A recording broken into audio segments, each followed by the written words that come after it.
Welcome to Syncreate, a show where we explore the intersections between creativity, psychology, and spirituality. We believe everyone has the capacity to create. Our goal is to demystify the process and expand the boundaries of what it means to be creative.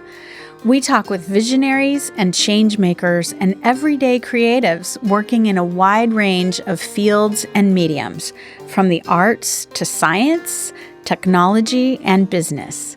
We aim to illuminate the creative process from imagination to innovation and everything in between.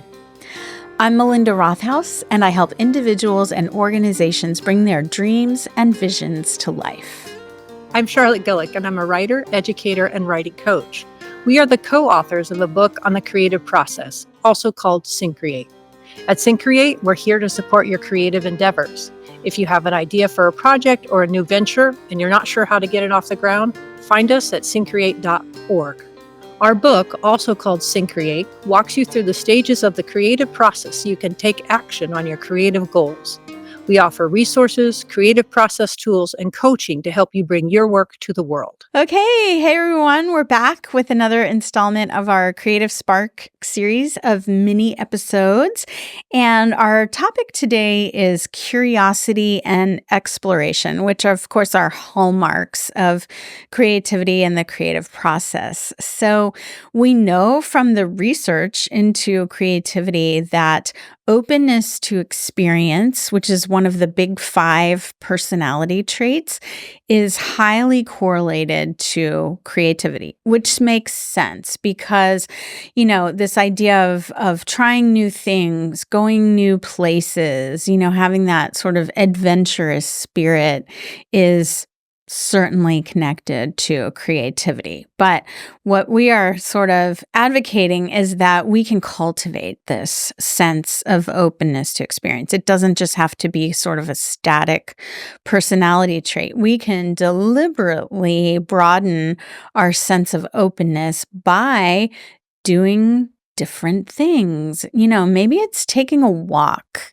in a different direction than you normally do, diverging from your normal route to work, listening to, new music, watching films, reading new books, and going out of your, regular genre. Like if you're just like a mystery reader, try reading some other types of fiction or nonfiction, right? Or if you tend to gravitate toward certain music, certain types of films, try something new and see how it might contribute to your creative work and your creative ideation. I'm thinking about the house that I grew up in had like 10 books, a bunch of religious materials, and the Reader's Digest. And I remember reading the Reader's Digest, like how to be more creative. And one of the things was like, take a different route home when you're driving. Yeah. But I was like, "What? What a cool idea."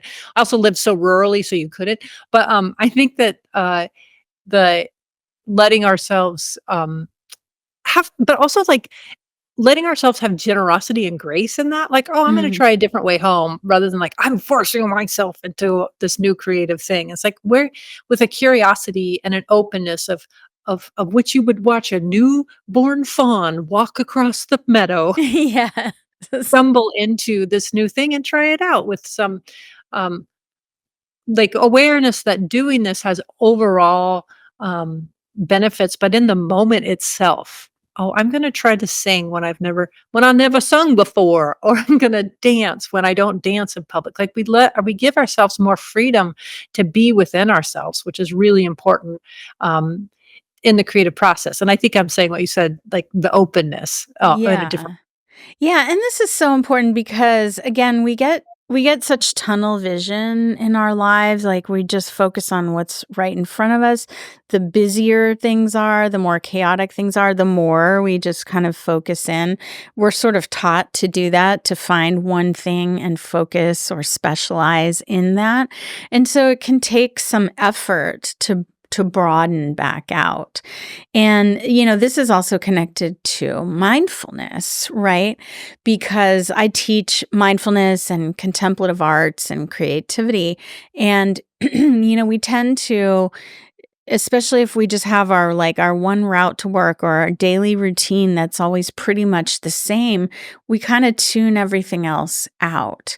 And so this is about bringing back in the full spectrum of the world, like really seeing what's around us with fresh eyes. And, this doesn't have to be something super extraordinary. It can be about like looking around the room, really seeing what's there, right? Or when you go out on your walk, like actively, a friend of mine told me this phrase, this practice of exquisite noticing, right?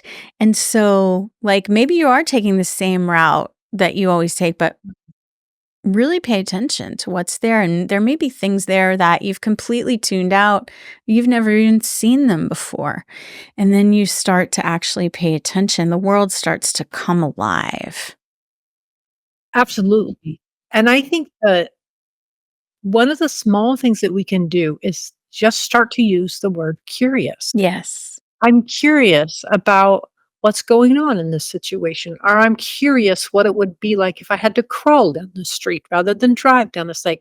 For me, that's been really profound because it it feels different in my body when I say I'm curious than I want to know or I need to understand. Is that there's a gentleness Yes. with it that I don't know, it feels like I'm building my creative relationship with myself.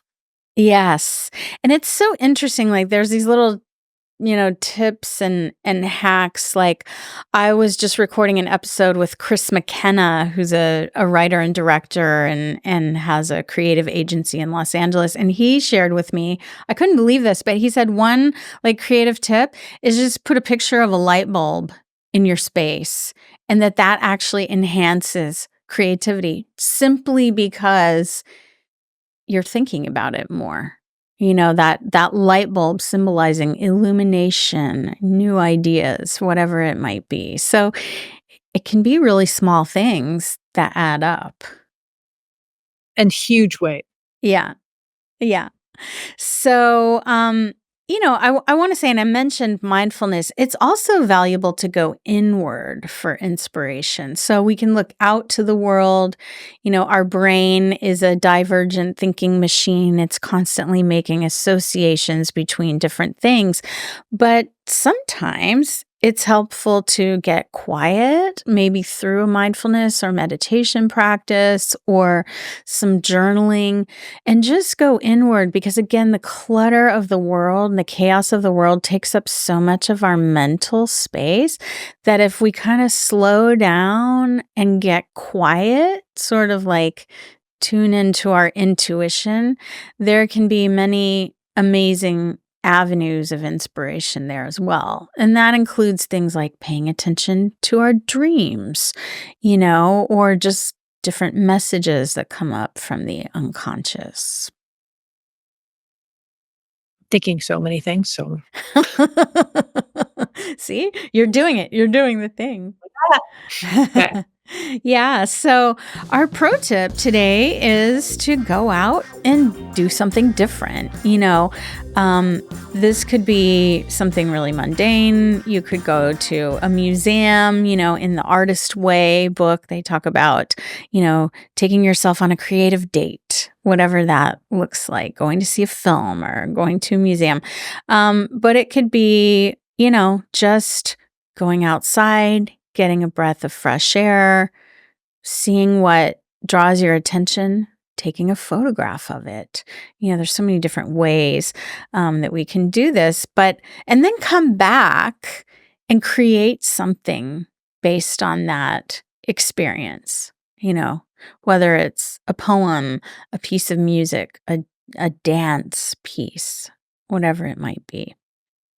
We could all do it right now. Like if you fold your hands together, Mm-hmm. there's always one that's on the top, the Mm-hmm. dominant. So Mm-hmm. do it the other way. Oh, yeah. And it And feels so weird. It's like, what? Ooh. So like for me, like that would be a great way to describe a character is that, they were so out of their element that it felt like they had crossed their hands out of, I don't know how to say it well, but like even just that physical small thing or which legs we cross, like how Yes. can we notice what are our usual ways and how can we get more clarity around changing things up? Yes. Or even doing things with our non-dominant hand, right?